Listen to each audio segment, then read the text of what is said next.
മുണ്ടത്തിക്കോട് ദുരന്തത്തിന്റെ പശ്ചാത്തലത്തിൽ വെടിക്കെട്ട് ഒഴിവാക്കി ആഘോഷങ്ങൾ കുറച്ച് തൃശൂർ പൂരം നടത്താൻ തീരുമാനം. കുടമാറ്റവും എഴുന്നള്ളിപ്പും മേളവും അടക്കമുള്ള മറ്റാചാരങ്ങളിൽ മാറ്റമുണ്ടാവില്ല.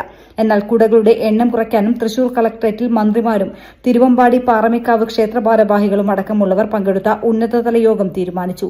മുണ്ടത്തിക്കോട് ദുരന്തത്തിന്റെ പശ്ചാത്തലത്തിൽ സാമ്പിൾ വെടിക്കെട്ടും മെയിൻ വെടിക്കെട്ടും ഉപചാരം ചൊല്ലി പിരിഞ്ഞ ശേഷമുള്ള വെടിക്കെട്ടും പകൽ വെടിക്കെട്ടും ഒഴിവാക്കാനാണ് യോഗ തീരുമാനം. വെടിക്കെട്ടിന് പകരം ആചാരത്തിന്റെ ഭാഗമായി കതിന മാത്രമേ പൊട്ടിക്കൂ.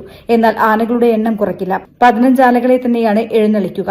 ക്ഷേത്രം ഭാരവാഹികൾ അടക്കമുള്ളവരുടെ അഭിപ്രായം തേടിയ ശേഷമാണ് മന്ത്രിമാർ അടക്കം പങ്കെടുത്ത ഉന്നതതല യോഗം അന്തിമ തീരുമാനമെടുത്തത്. കുടമാറ്റമുണ്ടാവുമെങ്കിലും കുടകളുടെ എണ്ണം കുറയ്ക്കാൻ തീരുമാനിച്ചു. പേരിന് മാത്രം കുടമാറ്റം നടത്താനാണ് തീരുമാനം. കുടമാറ്റം 15 മിനിറ്റേ ഉണ്ടാകൂ. പൂരം ചടങ്ങുകളുടെ ഭാഗമായുള്ള ഇലിഞ്ഞറ മേളം, മടത്തിൽ വരവ് ഉൾപ്പെടെയുള്ള മേളങ്ങളിൽ മാറ്റം വരുത്തേണ്ടതില്ലെന്നും യോഗം തീരുമാനിച്ചു.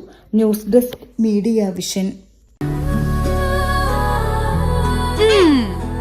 എന്താണ് ബ്രൈഡ്, ഇനി എപ്പോ റെഡിയാവാനാ?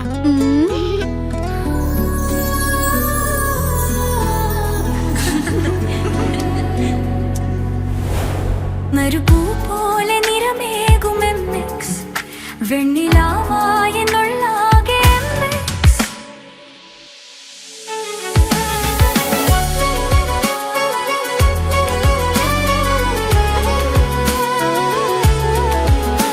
മനസ്സിലുണ്ടോ?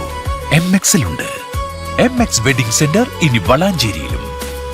MX wedding centre Valanchery, Pattambi, Koottanad, Koppam, Kecheri.